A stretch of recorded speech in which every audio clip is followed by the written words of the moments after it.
আজকে আমাদের এই জুমার আলোচ্য বিষয় হলো, আমি খুতবাতে যে আয়াতটি তেলাওয়াত করেছি, তেলাওয়াতের মাধ্যমে অনেকে জানতেও পেরেছেন, বুঝতেও পেরেছেন যে আজকে আমরা কি বিষয়ে আলোচনা করব। আজকে আমাদের এই জুমার আলোচ্য বিষয় হলো পিতা মাতার প্রতি সন্তানের কয়টি হক রয়েছে, কয়টি অধিকার রয়েছে, কি হক রয়েছে। পিতা মাতা ছাড়া আমরা এই দুনিয়ার আলোর মুখ দেখতে পারতাম? সম্ভব ছিল আমাদের? সম্ভব ছিল না। বড় ইহসান, বড় দয়া আমাদের প্রতি তাদের উপরে আমাদের কিছু হক আছে এবং আমাদেরও কিছু হক তাদের উপরে। ইসলাম কখনো একপক্ষে কথা বলে না, একপাক্ষিক কথা ইসলাম বলে না। ইসলাম যেভাবে বলেছে বাবা মাকে সন্তান হক আদায় করার জন্য, সন্তানকেও বলেছে বাবা মার হক আদায় করার জন্য। তাহলে আমরা আজকে এই জুমাতে জানবো পিতা মাতার প্রতি আমরা যারা সন্তান আছি আমাদের অধিকার কয়টি, হক কয়টি, আল্লাহ আমাদেরকে কয়টি হক আদায় করার জন্য বলেছেন। আমি মহাগ্রন্থ আল কোরআনের 15 নম্বর সূরা, 15 নম্বর পারার 17 নম্বর সূরা, সূরাতুল বনী ইসরাঈলের 23 এবং 24 নম্বর দুইটি আয়াত তেলাওয়াত করেছি। দুইটি আয়াতের মধ্যে আল্লাহ পাক রব্বুল আলামিন সন্তানদেরকে বাবা মার হকের ক্ষেত্রে 6টি আদেশ করেছেন। আওয়াজ করে বলা যাবে কয়টি আদেশ? 6টি আদেশ। আমরা ইনশাআল্লাহ পয়েন্ট আকারে আলোচনা করব। 6টি আদেশ আল্লাহ সন্তানদেরকে করেছেন বাবা মার সাথে সেই ব্যবহারগুলো করার জন্য। আসুন আমরা শাব্দিক অনুবাদ জেনে নিই, তারপর আমরা তাফসীরের মধ্যে যাব ইনশাআল্লাহ। আল্লাহ বলছেন ওয়াকাদা রাব্বুকা আল্লা তা'বুদু ইল্লা ইয়্যাহু। নাম্বার 1, ওয়াকাদা রাব্বুকা, তোমার রব। আমরা যদি প্রত্যেক দিন গীত করি, আল্লাহ আমাকেই বলছেন রাব্বুকা, আল্লাহ এক বচনে কথা বলেছেন। তোমার রব তোমাকে আদেশ করছেন আল্লা তা'বুদু ইল্লা ইয়্যাহু, তিনি ছাড়া তোমরা কারো ইবাদত করবে না। 2 নাম্বার ওয়াবিল ওয়ালিদাইনি ইহসানা, আল্লাহ বলছে বান্দা তুমি আমার সাথে কারো অংশীদার করিও না, আমার শুধুমাত্র আমার ইবাদত তুমি করো। 2 নাম্বার হলো তুমি তোমার বাবা মার সাথে সৎ ব্যবহার করো। সুবহানাল্লাহ। 2 নাম্বার। 3 নাম্বার আল্লাহ বলছেন ইম্মা ইয়াবলুগান্না ইনদাকাল কিবারা আহাদুহুমা আও কিলাহুমা ফালা তাকুল লাহুমা উফফিন।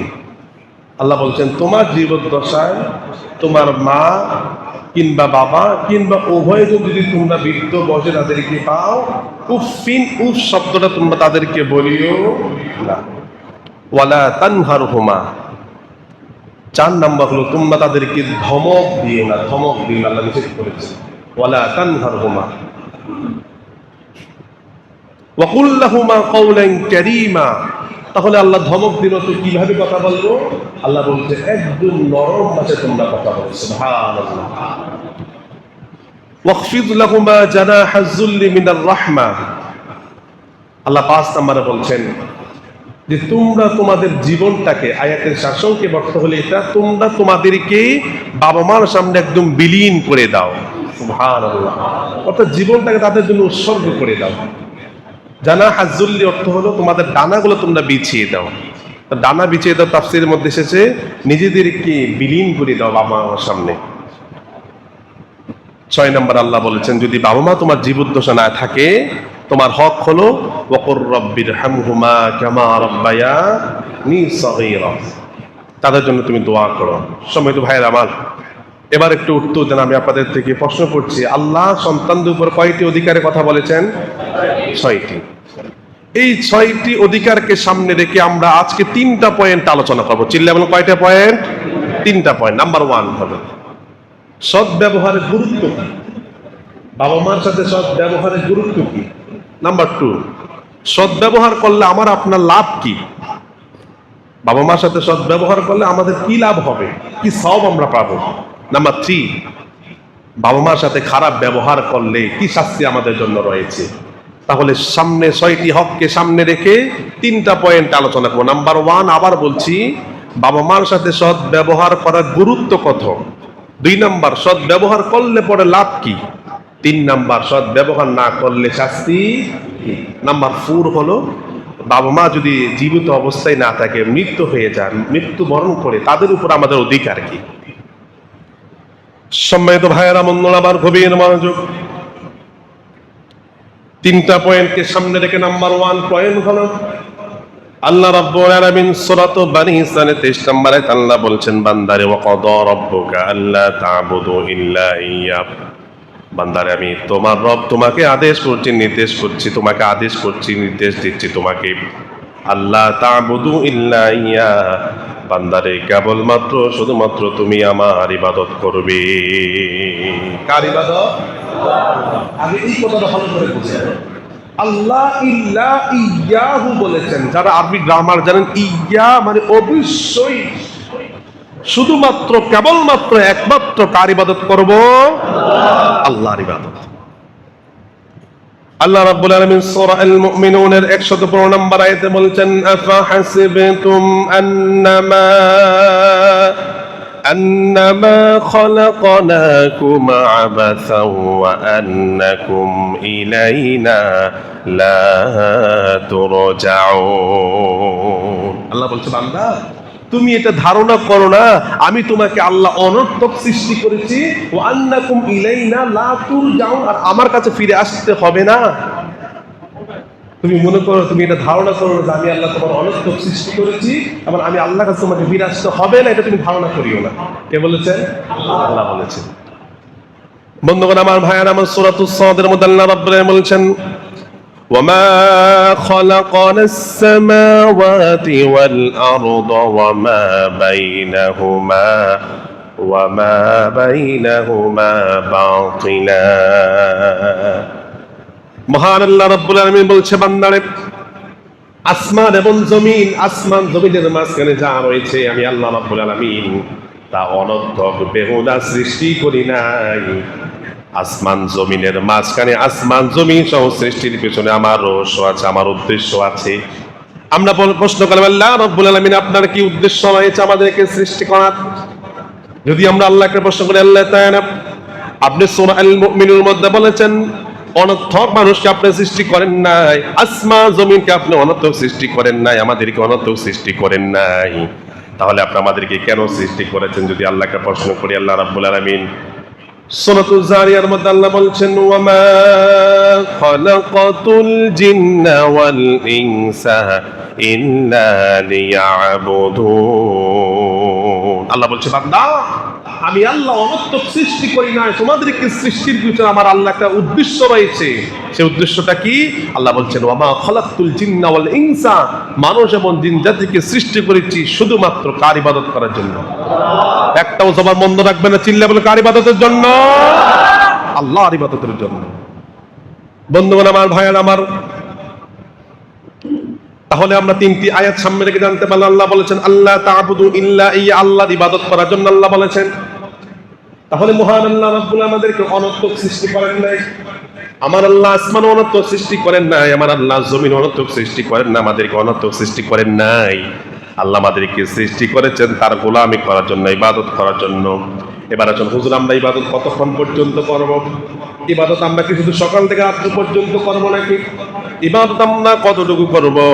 আমার ভাইয়েরা, আমার বন্ধুরা, আল্লাহ রাব্বুল আলামিন সূরাতুল হিজরের মধ্যে তিনি নিজেই বলে দিয়েছেন ইবাদত কতটুকু পর্যন্ত আমরা করব। আল্লাহ বলছেন, ওয়া'বুদ রাব্বাকা হাত্তা ইয়াতিয়াকাল ইয়াকিন। আল্লাহ বলছে, বান্দা মৃত্যু পর্যন্ত তুমি আমার ইবাদত করবে।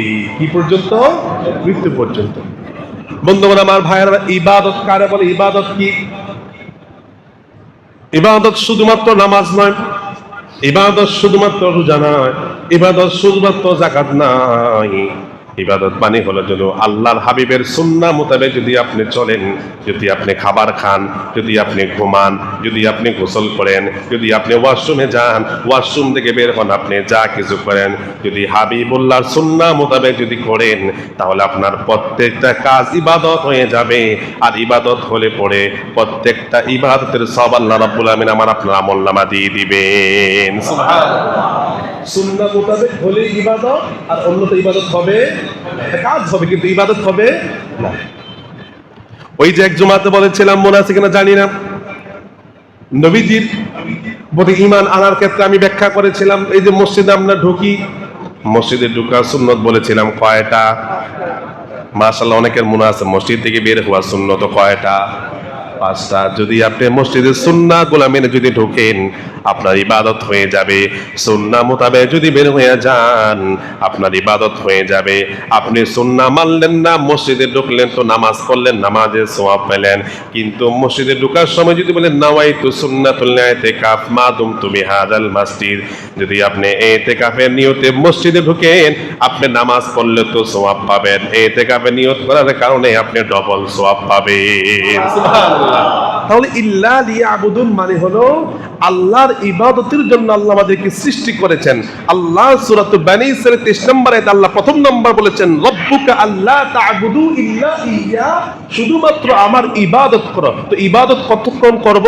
আল্লাহ বলছেন হাত্তা ইয়াতিয়াকাল ইয়াকিন, মৃত্যু পর্যন্ত আমি আল্লাহর ইবাদত তোমরা করো। মৃত্যু পর্যন্ত আল্লাহ ইবাদতের কথা বলেছেন। তাহলে ভাইয়ের আমার, এতক্ষণ পর্যন্ত এতগুলো আয়াতকে সামনে রেখে আমরা বুঝতে পারলাম ইবাদত করবো কার জন্য? মানুষকে দেখানোর জন্য? মানুষ আমাকে নামাজি বলবে বোধহয়? সহিহুল বুখারী শরীফের প্রথম নাম্বার হাদিস, মেশকাতের প্রথম হাদিস,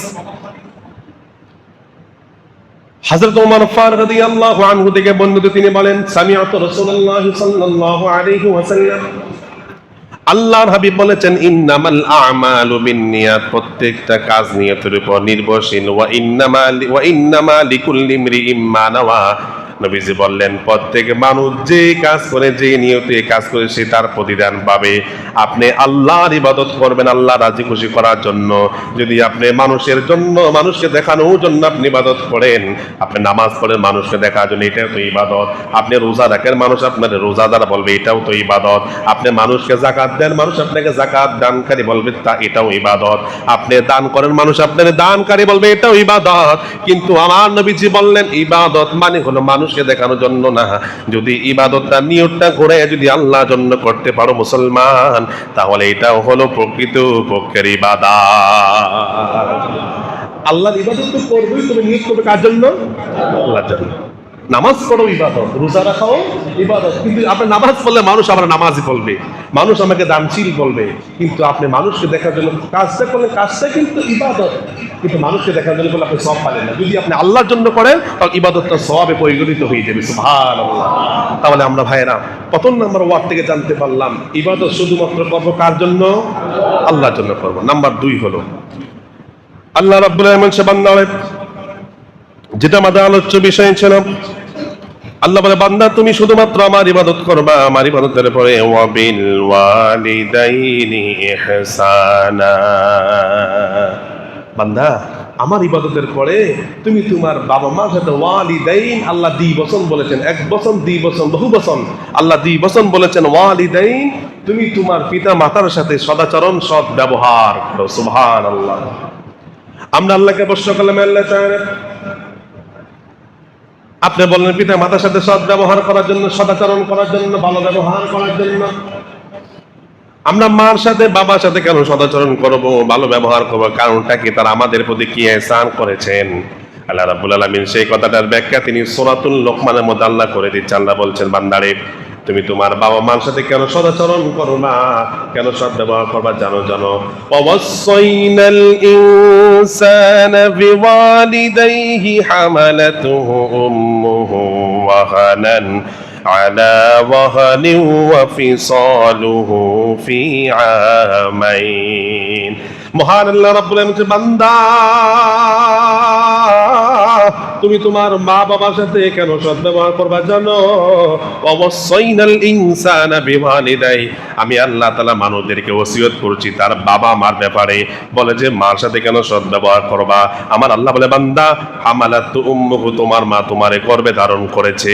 আমার আল্লাহ বলছে বান্দা রে শুধু মা তোমারে গর্ভে ধারণ করে নাই, ওয়াহানান আলা ওয়াহানিন, বান্দারে তোর মা তোরে কষ্টের পরে কষ্ট ধৈর্য ধারণ করে, কষ্টের পর কষ্ট সহ্য করে তোরে গর্ভে ধারণ করেছে।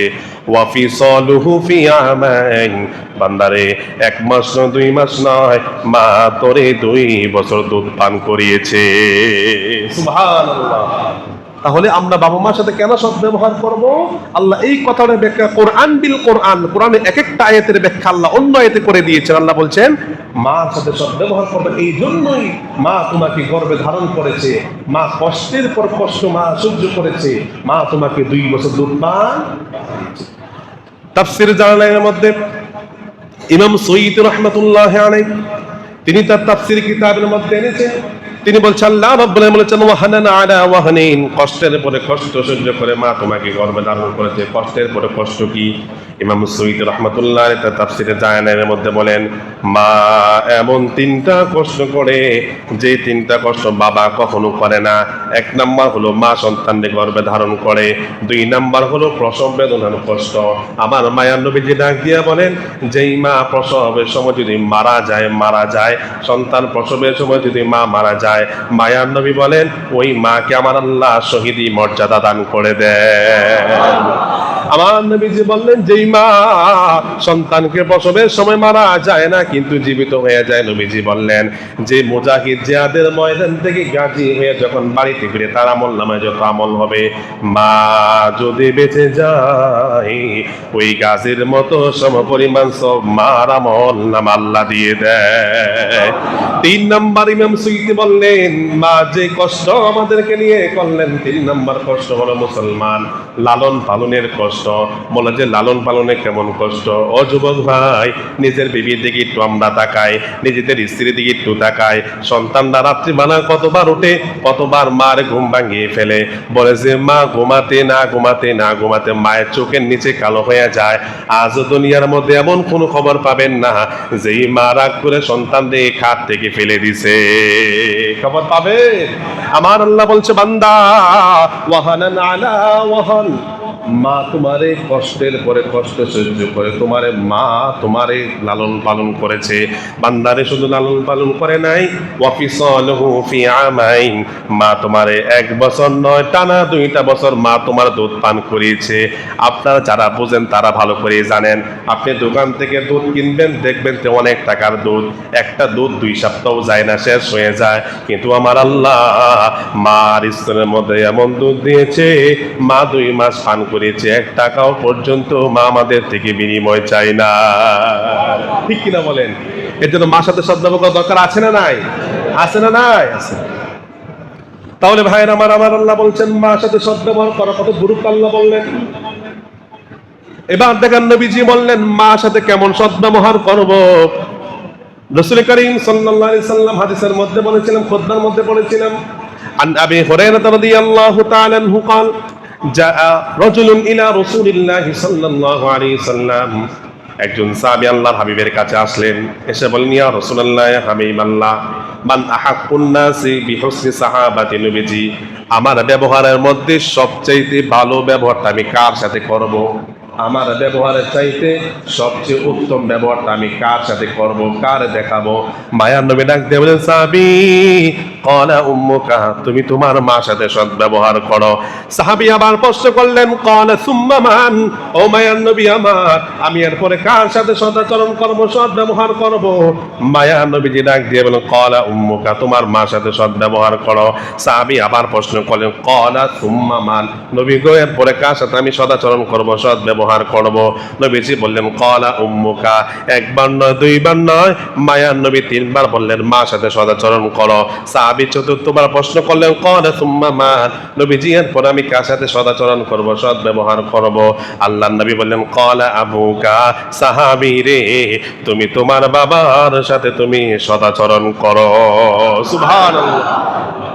বাবা মার সাথে সদাচরণ কত গুরুত্ব, নবীজি 3 বার মার কথা বললেন। আমার আল্লাহ আয়াতের মধ্যে মার কথা তিনি 2 বা 3 বার বললেন। কষ্টের বড় কষ্ট মা সহ্য করেছে, ধৈর্য ধারণ করেছে, মার সাথে সদাচরণ করার জন্য আল্লাহ বলেছে। এবার দেখেন আল্লাহ কি বলে, আনিস করলি ওয়ালি ওয়ালিদাইক বান্দারে, তুমি আমার শুকরগুজার করো, আমি আল্লাহ তোমার এই দুনিয়ার মধ্যে সৃষ্টি করেছি। এরপরে তুমি বাবা মার কৃতজ্ঞতা জ্ঞাপন করো। বলে যে আল্লাহ বাবা মার কেন কৃতজ্ঞতা জ্ঞাপন করব? বলে যে বান্দা মা তোর প্রতি ইহসান করেছে, বাবা তোর প্রতি ইহসান করেছে। বলে যে আল্লাহর পরে সবচেয়ে মানুষের প্রতি ইহসান বাবা মা করে। এই জন্য আল্লাহ বলেছে আনিস কুরলি ওয়ালি ওয়ালিদাই, আমার শুকরগুজার করো, তারপরে বাবা মার শুকরগুজার করো। নবীজি বললেন মাল্লাম ইয়াশকুরিন নাস ফালাম ইয়াশকুরিল্লাহ। নবীজি বললেন যেই ব্যক্তি মানুষের শুকরগুজার করে না, সে আল্লাহর শুকরগুজার করে না। দেখবেন সমাজের মধ্যে আপনি উপকার করেন, কিন্তু উপকারের বেঈমানি করে এরকম নিমক হারামি করে এরকম মানুষ আছে না? না, ভুলেই যায়। তার বিপদে আপনি তার পাশেই ছিলেন, সেটা ভুলেই যায়। এই জন্য নবীজি বললেন মাল্লাম ইয়াশকুরিন নাস ফালাম ইয়াশকুরিল্লাহ। যে ব্যক্তি মানুষের কৃতজ্ঞতা জ্ঞাপন করে না, সে আল্লাহর কৃতজ্ঞতা জ্ঞাপন। এক সাহাবী এসে বলে ইয়া রাসূলুল্লাহ ইয়া হাবিবাল্লাহ, নবীজি আমি জিহাদের ময়দানে যেতে চাই। নবীজি বললেন মান আহিয়াকা উম্মুকা। সাহাবীরে তোমার মা দুনিয়ার মধ্যে জীবিত আছে নাকি? বলে যে হ্যাঁ জীবিত আছে। নবীজি বললেন যাও সাহাবী, জিহাদের ময়দানে যাওয়ার দরকার নেই, মার খেদমত করো। সাহাবী ডান দিকে আসলেন, নবীজি একই কথা বললেন। সাহাবী সামনে গেলেন, একই কথা বললেন। সাহাবী বাম দিকে গেলেন, একই কথা বললেন। নবীজি বললেন মান আহিয়াকা উম্মুকা, তোমার মা জীবিত আছে নাকি? সাহাবী বললেন হ্যাঁ আমার মা জীবিত আছে। নবীজি বললেন সাহাবীরে যদি তোমার মা জীবিত থাকে যাও বাড়িতে যাও, মার খেদমত করো, জিহাদের সমপরিমাণ সব তোমার আমলনামায় আল্লাহ লিখে দিবেন। সুবহানাল্লাহ। তাহলে ভাইয়ের আমার, কোরআন এবং হাদিসকে সামনে রেখে রাসূলের মার খেদমতের কথা বলেছেন, বাবার খেদমতের কথা বলেছেন, আল্লাহ বাবা মার সাথে সদাচরণ সৎ ব্যবহার করার জন্য বলেছেন। নাম্বার 2 নাম্বার পয়েন্ট, বাবা মার সাথে সৎ ব্যবহার করলে পরে আমাদের লাভ কি? লাভ আছে না নাই? আছে না নাই?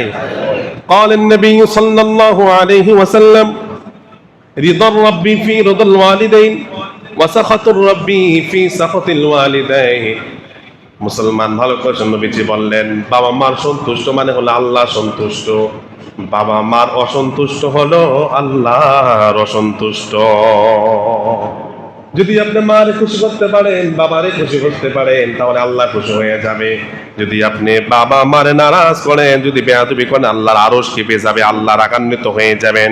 বলে যে বাবা আমারে খুশি করলে কি পরিমাণ সওয়াব। আসুন আমরা একটা এক্সাম্পল দিয়ে যাচ্ছি। হযরত মূসা কালিমুল্লাহ আলাইহিস সালাতু ওয়াস সালাম আল্লাহর বলে আল্লাহ কিয়ামতের ময়দানে জান্নাতের মধ্যে আমার সঙ্গী কে হবে? আল্লাহ বলে মূসা তোমার সফর সঙ্গী, তোমার জান্নাতের সঙ্গী হবে অমুক গ্রামের অমুক একজন কসাই। মূসা বলে আল্লাহ আমি একজন পয়গম্বর নবী, আমার সাথে কসাই কেন জান্নাতের মধ্যে থাকবে? আমার সাথে তো নবী থাকার কথা। আল্লাহ বলে মূসা আমি তোমারে বলবো না কেন থাকবে, যাও তুমি ভিত্তিকে দেখে আসো সে কি এমন আমল করে। মূসা কালিমুল্লাহ আমার আল্লাহ থেকে তার ঠিকানা অ্যাড্রেস নিয়ে চলে গেলেন তার বাড়িতে। গিয়ে দেখেন কসাই সারাদিন গোস্ত কাটে, কোনো ইবাদত তো করে না। এবার মূসা কালিমুল্লাহ কসাইকে ডাক দিয়ে বলে কসাই, বলে যে আমি তোমার বাড়িতে যাব। বলে যে কেন যাবেন? বলে যে আমি একজন মুসাফির আছে, রাত্রিটা তোমার বাড়িতে থাকতে চাই।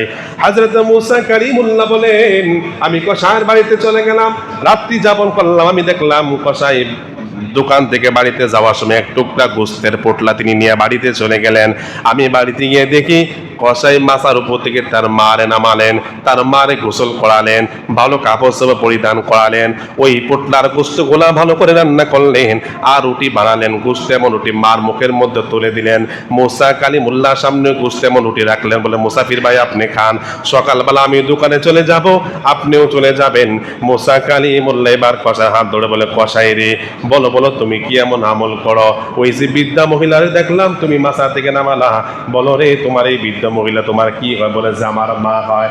এবার মূসা কালিমুল্লাহ ডাক দিয়ে বলে যুবক কি এমন আমল করো তুমি যে এই আমলের জন্য আল্লাহ তোমার সাথে আমার জান্নাতের মধ্যে রাখবে?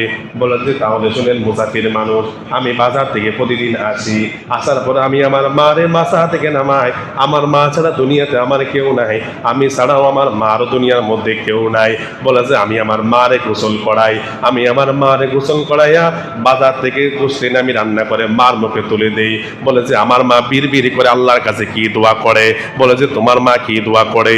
এবার মূসার কাছে ডাক দেয়া বলে মুসা কালিমুল্লাহর কাছে যুবক ডাক দিয়ে বলে, মুসাফির আপনি তাহলে শুনে আমার মা তিনি চুবি চুবি করে আল্লাহর কাছে দোয়া করে বলছে, আল্লাহ আমি শুনেছি বর্তমান জামানার বনি ইসরাইলের একজন নবী মুসা কালিমুল্লাহ আছে, আমার সন্তান আমার এত আদর সোহাগ করে, সদাচরণ করে, ভালো ব্যবহার করে, গো আল্লাহ আমি তোমার কাছে দোয়া করছি আমার সন্তান কসাইকে তুমি কিয়ামতের ময়দানে জান্নাতের মধ্যে মুসার সাথে তুমি রাখিও। মুসা কালিমুল্লাহ ডাক দিয়ে বলে, যুবক তোমার মা দোয়া করার কারণে বুঝি আমার আল্লাহ আমারে বলেছেন কসাইয়ের সাথে আমার জান্নাতে থাকা লাগবে। আমার ভাইয়েরা আমার বন্ধুরা বুঝে থাকলে উত্তর দিবেন, কিতাবের নাম বলে দিচ্ছি, কসাসুন নাবিয়িন কিতাব থেকে বলছি। আচ্ছা বলুন তো, বাবা মার তো আমার নবীজি বলেছেন বাবা মা সন্তুষ্ট, আল্লাহ সন্তুষ্ট, কসাই মার মনটাকে সন্তুষ্ট করেছে, আমার আল্লাহর মনটাও সন্তুষ্ট করেছে। সুবহানাল্লাহ। হাকিমুল উম্মাত আশরাফ আলী থানভী রাহমাতুল্লাহ আলাইহি তিনি বলেছেন, যদি কোনো যুবক, যদি কোনো সন্তান যদি বাবা মার সাথে ভালো ব্যবহার করে, সদাচরণ করে, তাকে দুনিয়াতে আল্লাহ 5টি পুরস্কার দিবেন। গলার আওয়াজ করে বলুন কয়টি পুরস্কার? নাম্বার 1 হলো হাকিমুল উম্মাত আশরাফ আলী থানভী রাহমাতুল্লাহ আলাইহি বলেন, 1 নাম্বার যে যুবক বাবা মার সাথে ভালো ব্যবহার করবে আমার আল্লাহ তার হায়াতের মধ্যে বরকত বাড়ায়া দিবেন। সুবহানাল্লাহ। অল্প বয়সে কখন মারা যাবে, আল্লাহ হায়াতের মধ্যে বরকত দিবেন, হায়াত তার আল্লাহ বাড়িয়ে দিবেন।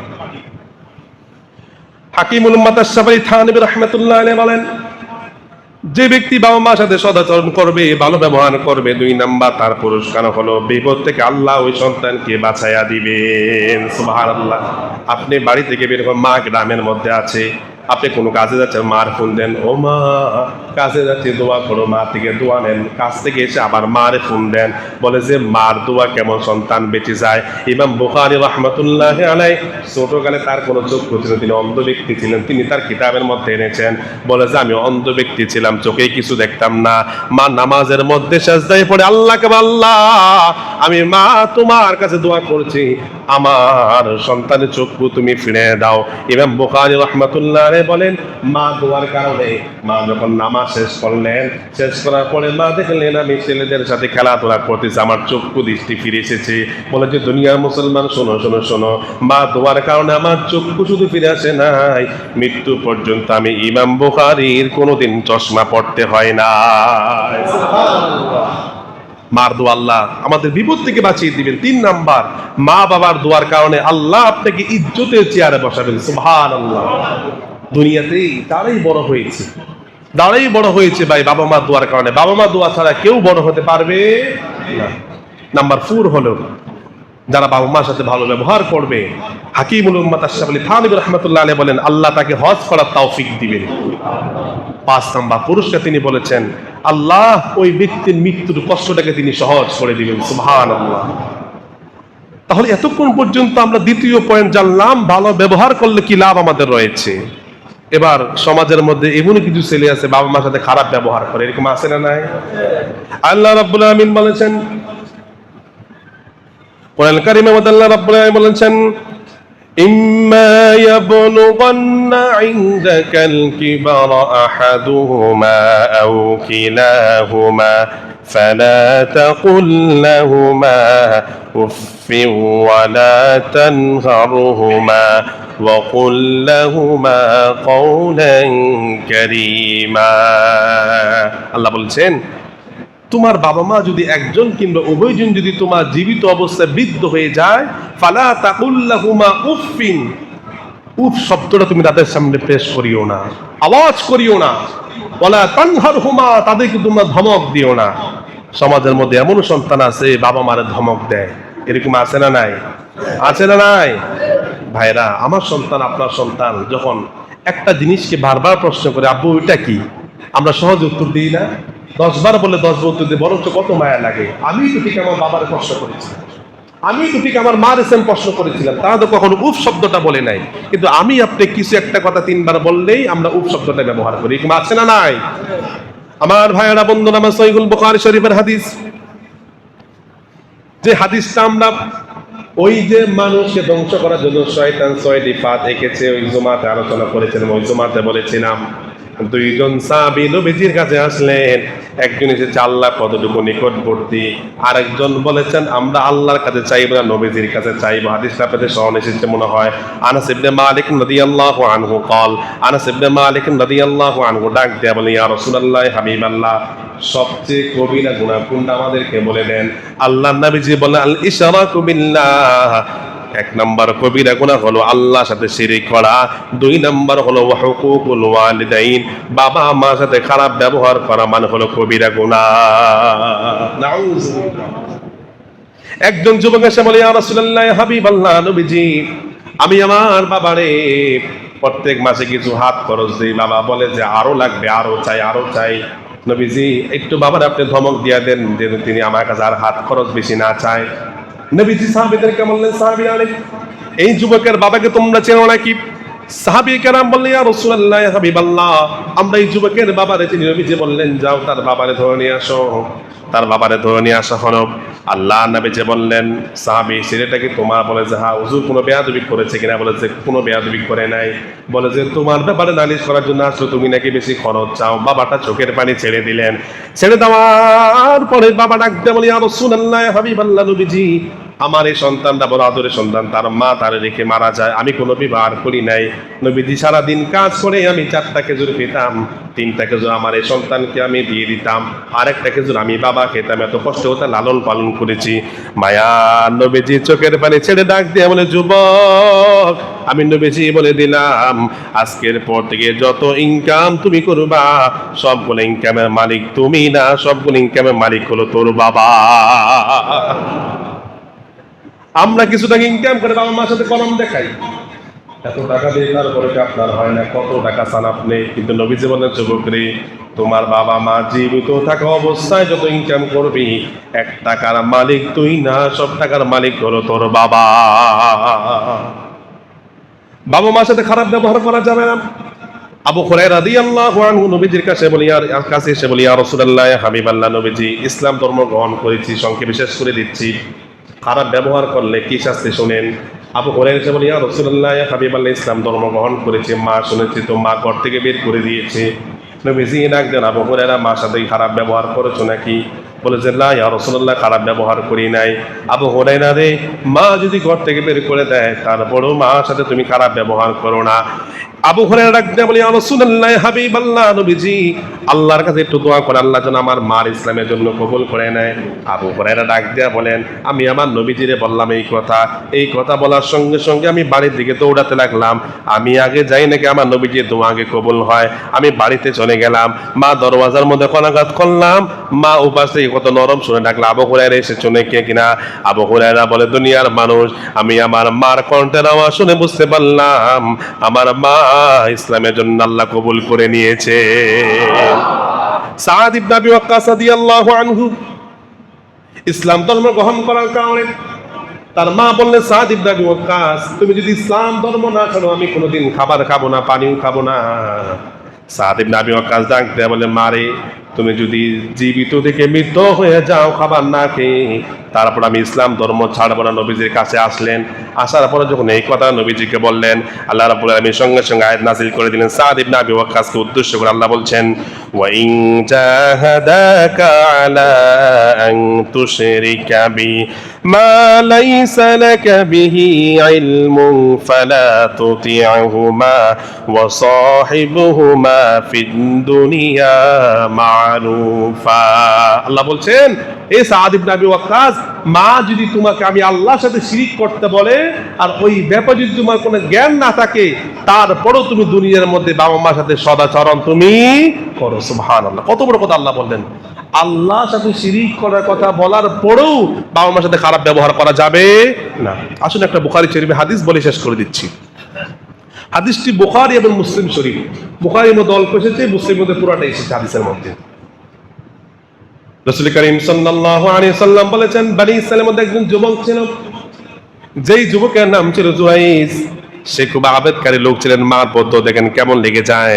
জুরাইজ খুব আবেদকারী ছিলেন, বলে যে সে সারাদিন রোজা রাখতেন, সারা রাত ইবাদত করতেন, তার ইবাদতে একটি জায়গা ছিল। একদিন মা এসে বলে, জুরাইজ আমি তোমার মা এসেছি, কাল্লিমনি আনা উম্মুকা, জুরাইজ রে আমি তোমার মা এসেছি, আমার সাথে একটু কথা বলো। জুরাইজ নফল নামাজের মধ্যে দাঁড়িয়ে রইলেন। প্রথম দিন ডাকলেন, জুরাইজ বলেন সলাতি ওয়া উম্মি, নামাজ নাকি মা ডাকে আমি জবাব দিব। জুরাইজ তিনি নামাজের মধ্যে দাঁড়িয়ে গেলেন, নামাজ তিনি পড়তেছেন। তারপরে দ্বিতীয় দিন আবার জুরাইজের মা আসলেন, কাল্লিমনি আনা উম্মুকা, জুরাইজ আমি তোমার মা এসেছি, আমার সাথে একটু কথা বলো। জুরাইজ সলাতি ওয়া উম্মি, নামাজ নাকি মা জবাব দিব। জুরাইজ তিনি নামাজই পড়ছেন। তৃতীয় দিন মা এসে বলেন সলাতি, তৃতীয় দিন যখন জুরাইজ নামাজ পড়েন, মা বলে কাল্লিমনি আনা উম্মুকা, জুরাইজ আমি তোর মা এসেছি, আমি তোর সাথে একটু কথা বলতে চাই। জুরাইজ মনে মনে বলে সলাতি ওয়া উম্মি, আমি নামাজের মধ্যে আসি নাকি মার জবাব আমি উত্তর দেব। তিনি নামাজ পড়ছেন, এবার মার মনে একটা কষ্ট এসে গেল। মা কষ্ট নিয়ে বলে, আল্লাহ 3 দিন আসলাম, জুরাইজ আমার সাথে কথা বললো না, পতিতার মুখ না দেখাইয়া তুমি জুরাইজ রে মৃত্যু দিও না। ঘটনাক্রমে গ্রামের মধ্যে একজন পতিতা ছিলেন, তিনি বললেন আমি জুরাইজকে পরীক্ষা করব, পরীক্ষার মধ্যে ফেলাবো। জুরাইজকে তিনি সাজসজ্জা করে আসলেন। জুরাইজ তার দিকে তাকালেন না, তিনি চলে গেলেন। এবার ওই মহিলাটা পতিতার একটা রাখালের সাথে জিনা করলেন, তার গর্ভের মধ্যে সন্তান আসলো। সন্তানটা দুনিয়ার মধ্যে ভূমিষ্ঠ হওয়ার পরে দুনিয়ার মানুষকে ডাক দেব, জগতের মানুষ তোমরা যারা অলি বলো, তোমরা যারা পীর বলো, তোমরা যারা ফরজগার বলো, ওই ব্যক্তি আমার সাথে জিনা করেছে, বাচ্চা তার থেকে আমার বাচ্চা হয়েছে। সবাই বলে ঘিরে দাঁড়া, আমরা ভালো মনে করতাম। এবার সমস্ত মানুষেরা জুরাইজের সমস্ত ইবাদতকারী জাজের সব ভেঙে চুরমার করে দিল। জুরাইজ মুস্কি আসে, জুরাইজ ওযু করে নামাজে দাঁড়িয়ে গেলেন, নামাজ শেষ করলেন, এবার মুস্কি আসে। সমস্ত মানুষেরা ডাক দিয়ে বলে, জুরাইজ, সমস্ত মানুষেরা তোমার ঘর বাড়ি থেকে চূর্ণ বিচূর্ণ করে দিল, তুমি কেন আসো? জুরাইজ ডাক দিয়া বলে, জগতের মানুষ শুনো, আমি যা জানি তোমরা তা জানো না। আমার মা আমার জন্য বদদুয়া করেছে, পতিতার চেহারা না দেখে যেন আল্লাহ আমারে মরণ না দেয়, ওই মার বদদুয়া কাজে লেগে গেছে। জুরাইজ ওযু নামাজ শেষ করে কোলের বাচ্চাটাকে কোলে নিলেন। হাদিসের মধ্যে নবীজি বলছেন, জুরাইজ বাচ্চাটাকে প্রশ্ন করলে, বাচ্চা তুমি বলো তোমার পিতাকে, তোমার কে জন্ম দিয়েছে? আমার আল্লাহ বাচ্চার জবানটা খুলে দিলেন। বাচ্চার জবান খুলে দেওয়ার কারণে বাচ্চা আওয়াজ দিয়ে বলে, আমার বাবা হলেন ওই রাখাল। জুরাইজ বলে, দুনিয়ার মানুষ তোমরা সবাই কান্না করো, আমি আসছি কেন জানো? বলে যে আমার মা আমার ব্যাপারে বদদুয়া দিয়েছে, বদদুয়া কাজে লেগে গেছে। এজন্য বাবা মার সাথে বদদুয়া নেওয়ার দরকার নাই। এমন কাজ করবেন না যে ভিতর থেকে বদদুয়া চলে আসে, এমন কাজ করা যাবে না। বাবা মার মুখটা হলো কাল ছাপের মতো, যা বলবে আল্লাহ তাই কবুল করবে, যা বলবে আল্লাহ তাই কবুল করবে। এজন্য ভাইয়ের আমার, বাবা মার সাথে আমাদেরকে ভালো ব্যবহার করতে হবে। বাবা মার সাথে যদি ভালো ব্যবহার করি, আল্লাহ খুশি হবেন। আজকে এই জুমাতে আমরা এতক্ষণ পর্যন্ত কি জানলাম, কি শিখলাম এই জুমা থেকে? আমরা 1 নম্বর শিক্ষা হলো বাবা মার সাথে সদাচরণ করতে হবে, আল্লাহও বলেছেন, তার হাবিবে বলেছেন। 2 নম্বর, সৎ ব্যবহার করলে আল্লাহ খুশি, তো মা খুশি তো আল্লাহ খুশি হয়ে যাবেন, বাবা মা নারাজ তো আল্লাহ নারাজ হয়ে যাবেন। 3 নম্বর পয়েন্ট হলো বাবা মার সাথে খারাপ ব্যবহার করা যাবে না। যদি বাবা মার সাথে আমরা খারাপ ব্যবহার করি, এটা কবিরা গুনাহ হবে, তাও বাঁচাটা কবিরা গুনাহ, মাফ হবে না। আমি একটু প্রায় মাহফিলে কথাটা বলি, আপনি পীরের দরবারে যান, আপনি পীরের কাছে যান, আপনি বলি কোনো সমস্যা নাই। যদি আপনার ঘরে মা থাকে, ওই পীরের চাইতে সবচেয়ে বড় পীর হলো আপনার মা। ঠিক কিনা বলেন? পীরকে আপনি 1000 টাকা দিবেন, আপনার আগের লোক 2000 টাকা দিয়ে গেছে, পীরকে আপনি খুশি করতে পারবেন না। পীরের সাথে মুসাফা করবেন তো সে আপনার টাকা মোটা দেখবে কি মোটা না চিকন, সে হাসি দিবে। কিন্তু বাপ, যদি মার আপনি খুশি করতে চান, আপনার বড় পীর হলো আপনার মা। পীর দোয়া করবে তো কবুল হতেও পারে, না হতে পারে, কিন্তু আমার হাবিব বলেছে, মা হাত তুলতে দেরি তো কবুল হতে দেরি না। সুবহানাল্লাহ। এই জন্য সবচেয়ে বড় পীর কে? মা বাবা। বাবা মার কাছে দোয়া চান, যদি বেয়াদবের মাপ চান। যদি আপনার ঘরে মা থাকে তো আপনার ঘরে পীর আছে, যদি আপনার ঘরে বাবা আছে তো পীর আছে। আপনি তার পায়ের মধ্যে পড়ে যান, তার কাছে মাপ চান, ক্ষমা চান, তার কাছে দোয়া চান, সে হাত তুলতে দেরি হবে, মালিকের দরবারে কবুল হতে দেরি হবে না। সুবহানাল্লাহ। যে কথাগুলো বললাম, আল্লাহ রাব্বুল আলামিন আমাদের প্রত্যেককে বাবা মার সাথে সৎ ব্যবহার করা, বাবা মার হক যেন আমরা আদায় করতে পারি, আল্লাহ তৌফিক দান করে। বলেন আল্লাহুম্মা আমিন। আগামী জুমাতে আমরা সন্তানের হক সম্পর্কে আলোচনা করবো ইনশাআল্লাহ। ওয়া মা আলাইনা ইল্লাল বালাগ।